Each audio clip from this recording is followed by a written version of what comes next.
Assalamualaikum warahmatullahi wabarakatuh. Perkenalkan, nama saya Nabila Arnia, jurusan Teknik Sipil D3. Nomor NIM 2021230005. Baik, saya akan menampilkan hasil PowerPoint yang sudah saya buat sebelumnya, yaitu tentang Pancasila sebagai sistem filsafat. Pengertian Pancasila sendiri yaitu berasal dari bahasa Sanskerta yang terdiri dari dua kata, panca dan sila. Pengertian Pancasila yaitu panca berarti 5 dan sila berarti dasar. Sila juga diartikan sebagai aturan melatar belakangi perilaku seseorang atau bangsa. Kelakuan atau perbuatan yang menurut adat, sopan santun, akhlak, dan moral. Secara terminologi, pengertian Pancasila dapat diartikan sebagai 5 prinsip dasar negara. Pasca kemerdekaan Republik Indonesia pada 17 Agustus 1945. Keesokan harinya, PPKI mengadakan sidang sebagai sarana untuk melengkapi alat-alat kelengkapan negara yang telah merdeka. Dalam sidang tersebut telah berhasil mengesahkan Undang-Undang Negara Republik Indonesia yang selanjutnya dikenal dengan Undang-Undang Dasar 1945. Pengertian filsafat. Menurut arti katanya, filsafat dalam bahasa Indonesia berasal dari bahasa Yunani, filosofia, terdiri dari kata phile artinya cinta dan sophia artinya kebijaksanaan. Filsafat berarti cinta kebijaksanaan, artinya hasrat yang besar atau berkobar-kobar yang sungguh-sungguh. Kebijaksanaan artinya kebenaran sejati atau kebenaran yang sesungguhnya. Filsafat berarti hasrat atau keinginan yang sungguh-sungguh akan kebenaran sejati. Selanjutnya pengertian menurut tokoh-tokoh filsafat. Pertama, Socrates. Filsafat adalah suatu bentuk peninjauan diri yang bersifat reflektif atau berupa perenungan terhadap azas-azas dari kehidupan yang adil dan bahagia. Berdasarkan pemikiran tersebut, dapat dikembangkan bahwa manusia akan menemukan kebahagiaan dan keadilan jika mereka mampu dan mau melakukan peninjauan diri atau refleksi diri, sehingga muncul koreksi terhadap diri secara objektif. Kedua, menurut Plato, dalam karya tulisnya Republik, Plato menegaskan bahwa para filsuf adalah pencinta pandangan tentang kebenaran, vision of truth, dalam pencarian dan penangkap pengetahuan mengenai ide yang abadi dan tak berubah. Dalam konsepsi Plato, filsafat merupakan pencarian yang bersifat spekulatif atau terhadap pandangan tentang seluruh kebenaran. Filsafat Plato ini kemudian digolongkan sebagai filsafat spekulatif.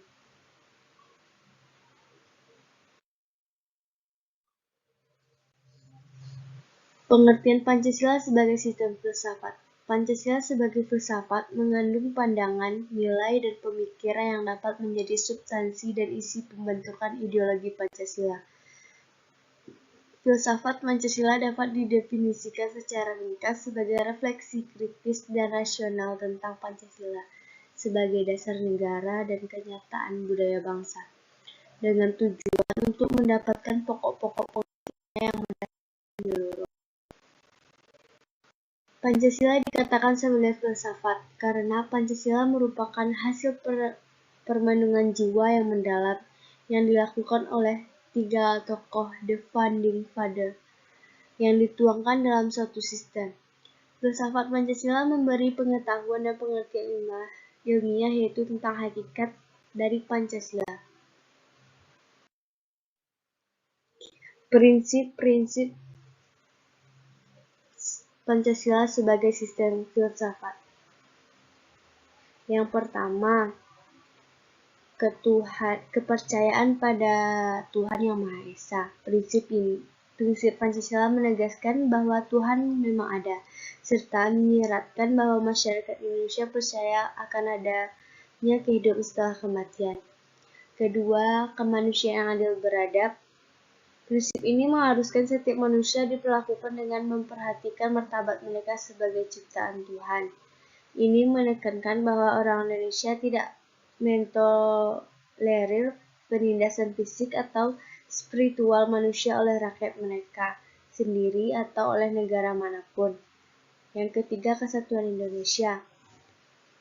Prinsip ini mewujudkan rasa cinta tanah air nasionalisme dalam diri seseorang. Pancasila menuntut supaya masyarakat Indonesia menghindari perasaan superioritas atas dasar etnik karena alasan keturunan dan warna kulit. Yang keempat, demokrasi dipandu oleh kebijaksanaan batin dalam kebulatan suara yang berasal dari musyawarah di antara perwakilan. Demokrasi Pancasila menyerukan pengambilan keputusan melalui musyawarah dan mufakat. Yang terakhir, kelima, keadilan sosial untuk seluruh rakyat Indonesia. Prinsip ini menyerukan pemerataan kesejahteraan yang adil kepada seluruh penduduk, tidak secara statis namun dinamis dan progresif. Selanjutnya, Pancasila melalui pendekatan dasar terbagi dari 3. Yang pertama, pendekatan dasar ontologis. Yang kedua, pendekatan dasar epistemologis. Dan yang ketiga, pendekatan secara aksiologis. Ontologi menurut Aristoteles adalah ilmu yang menyelidiki hakikat sesuatu atau tentang ada keberadaan atau eksistensi dan disamakan artinya dengan metafisika. Kedua, pendekatan dasar epistemologis. Secara epistemologis, kajian Pancasila sebagai filsafat dimaksudkan sebagai upaya untuk mencari hakikat Pancasila sebagai suatu sistem pengetahuan. Pendekatan secara aksiologis. Aksiologi Pancasila mengandung arti bahwa kita membahas tentang filsafat, nilai Pancasila. Istilah aksiologi berasal dari kata Yunani axios yang artinya nilai, manfaat, dan logos yang artinya pikiran, ilmu, atau teori. Alasan diperlunya kajian Pancasila sebagai sistem filsafat. Pertama, filsafat Pancasila sebagai genitivus objektivus. Yang kedua, filsafat Pancasila sebagai genitivus subjektivus. Apa itu genitivus objektivus? Yang memiliki arti bahwa nilai-nilai Pancasila dijadikan sebagai objek yang dicari landasan filosofinya, berdasarkan sistem dan cabang filsafat yang berkembang di Barat. Sedangkan genitivus subjektivus artinya nilai-nilai Pancasila dipergunakan untuk mengkritisi berbagai aliran filsafat yang berkembang, baik untuk menemukan hal-hal yang sesuai dengan nilai-nilai Pancasila maupun melihat nilai-nilai yang tidak sesuai dengan nilai-nilai Pancasila. Berdasarkan pembahasan di atas dapat disimpulkan bahwa berfilsafat adalah berpikir secara mendalam dan sungguh-sungguh. Sedangkan Pancasila sebagai sistem filsafat adalah suatu kesatuan bagian-bagian yang saling berhubungan, saling bekerja sama antara sila yang satu dengan sila yang lain untuk tujuan tertentu, dan secara keseluruhan merupakan suatu kesatuan yang utuh yang mempunyai beberapa inti sila, nilai dan landasan yang mendasar. Kajian Pancasila sebagai sistem filsafat diperlukan supaya kita tahu dan paham tentang Pancasila sebagai sistem filsafat bangsa Indonesia. Karena pada zaman era globalisasi ini, banyak tantangan yang muncul, seperti munculnya aliran kapitalisme yang meletakkan kebebasan individual secara berlebihan, yang dapat menimbulkan dampak negatif, seperti gaya hidup konsumerisme. Untuk itu, diperlukan kajian Pancasila sebagai sistem filsafat, supaya masyarakat menjadikan Pancasila sebagai pedoman dan dasar dalam menghadapi tantangan globalisasi yang dapat melenturkan semangat kebangsaan. Sekian presentasi dari saya. Mohon maaf apabila ada kesalahan kata dalam penyampaian. Wassalamualaikum warahmatullahi wabarakatuh.